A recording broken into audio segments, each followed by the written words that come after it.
فانوس بن کے جس کی حفاظت ہوا کرے، فانوس بن کے جس کی حفاظت ہوا کرے، وہ شمع کیا بجھے جسے روشن خدا کرے۔ جناب صدر، محترم اساتذہ کرام اور میرے عزیز ساتھیوں، السلام علیکم۔ آج مجھے اس محفل میں جس موضوع پر لب کشائی کرنے کا موقع ملا ہے، اس کا عنوان ہے عورت و تعلیم۔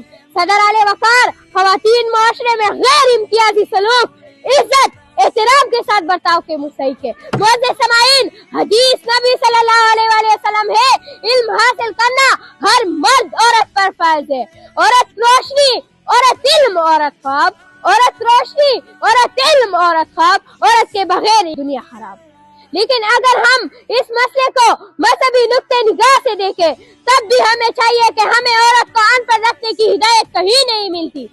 معزز سامعین، بارش کے پہلے قطرے کی طرح چند خواتین نے ثابت کر دکھایا کہ اگر تعلیم یافتہ عورت کا تو معاشرے کو محمد علی جناح اور ڈاکٹر عبدالقدیر دیتے ہیں۔ میں اپنی اس تقریر کا اختتام ایک شعر پر ختم کرنا چاہتی ہوں۔